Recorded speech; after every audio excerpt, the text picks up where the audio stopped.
Hey, welcome back to the Gadget Lab. I'm Mike Isaac. I'm Mike Calori. And this week, what do we got going on? Oh, Amazon tablets. Maybe you heard. Yeah, Amazon has come out with their version of the Android tablet, right? Mm-hmm. Along with a whole family of new Kindles. Yeah, that was the kind of the big surprise. We all kind of knew that Amazon was working on an Android tablet for some time, or there had been rumors of it for some time, but this whole three new Kindles that are coming. So they've taken the regular Kindle and sort of made it a little bit smaller, made some hardware changes to it, and that is going to be $80. And then super cheap. There are two versions of a touchscreen Kindle. What's that called? It's called the Kindle Touch. Okay. One of them is $100, and that's Wi-Fi only. And then there's an option with 3G wireless connectivity, so you can buy books while you're sitting on the beach. And that one is $150. And then the Fire is the $200 tablet. Amazon's probably taking a hit on the hardware, right? Selling it for $200, nice and cheap, just to get it into people's hands. Yeah, their approach is sort of kind of like the opposite of Apple's, right? Apple is going for this high-end, starting at $500 premium tablet, and Amazon's doing the exact opposite. We're going for a $200 price point. Whether or not they're taking, some have speculated, a $50 hit on each tablet, we don't know for sure, but I think it's a smart approach. You want to push this one Android tablet into as many hands as you can. I think seems like the right price to do it at. Also, it's not an iPad. It doesn't have a camera. It doesn't have GPS. Right. It doesn't have too many external options for adding things like SD cards, USB sticks, things like that. So it's basically just meant to be consuming things mostly from the cloud. Right, exactly. And that's Amazon's sort of strength in this whole thing. And I think this is what makes them, I don't want to say dark horse, but like maybe a white horse. And just as a sort of powerful contender, because they're essentially a sort of content media company, right? They have streaming video, they have an MP3 store. They have their own Android app store. Don't forget about books, Mike. They have.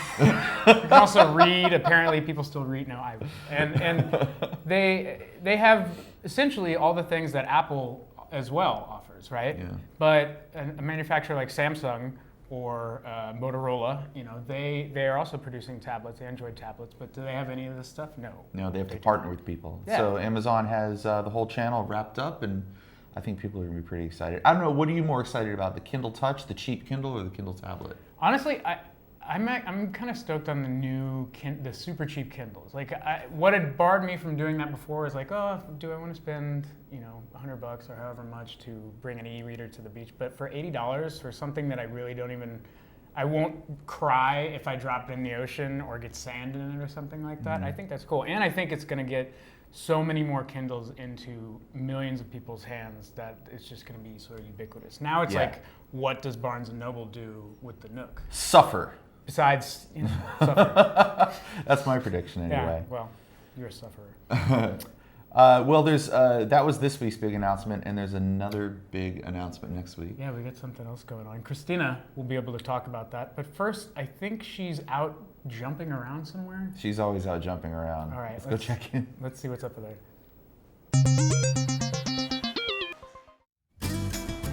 This is the Bellycon mini trampoline. Activities like running can be really hard on your joints, your knees, your ankles.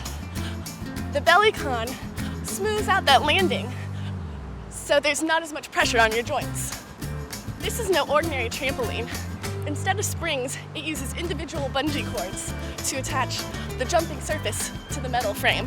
It's a great way to get light to moderate aerobic exercise without busting your joint or making a lot of noise. It comes in a couple different sizes, depending on your height and weight, and it'll run you just under $700.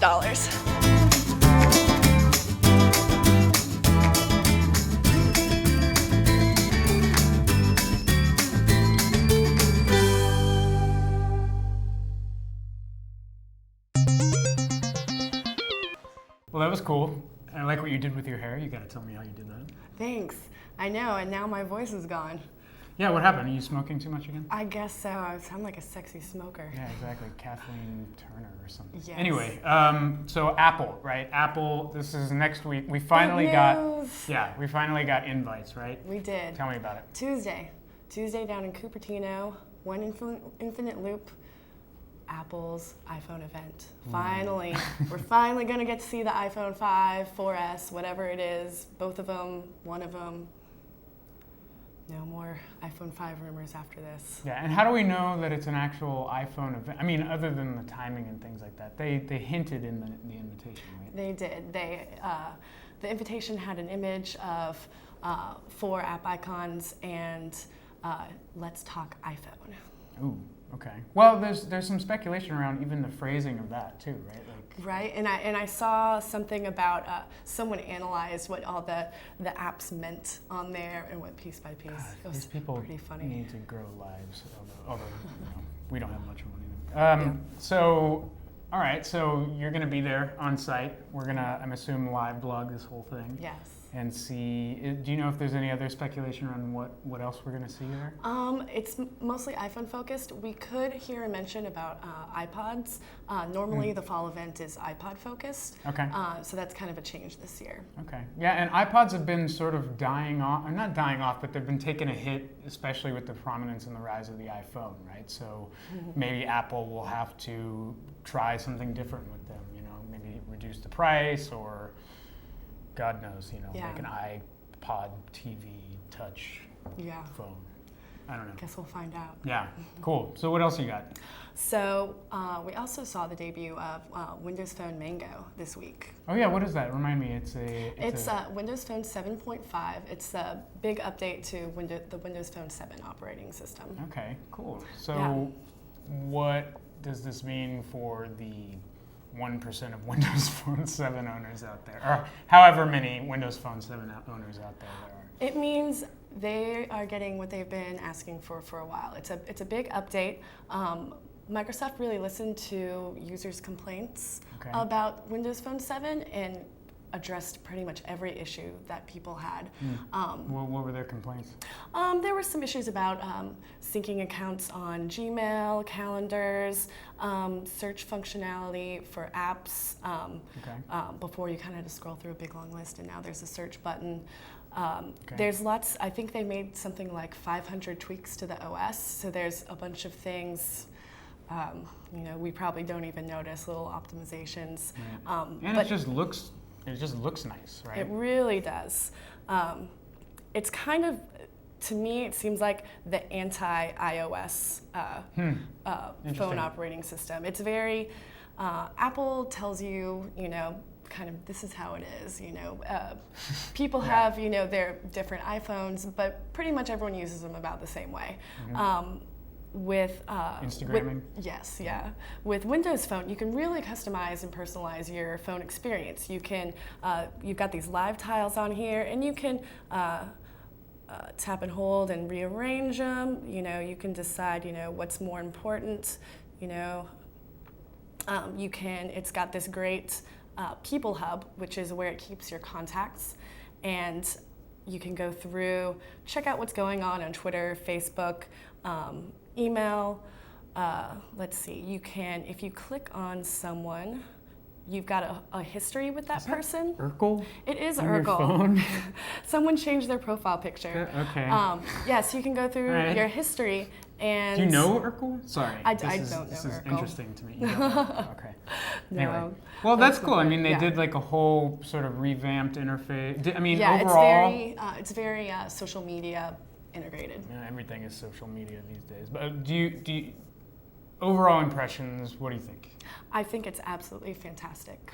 Okay. I really do. So ringing endorsement? It's great. I like it a lot. It's very different. It takes some getting used to. If you're used to using iOS, you might have some preconceptions about how things should work, and you kind of just got to throw those out the window. Cool. Well, I guess that'll be rolling out soon? It's already available, and it's rolling out slowly to the different Windows Phone 7 devices. Okay, of which there are a few out there. This is a Samsung, right? Yes, this is the Samsung Focus. Cool. Well, all you Windows people, Windows Phone people, you'll be getting that soon, I'm sure. Oh, and just quickly, they also launched an app marketplace on the web.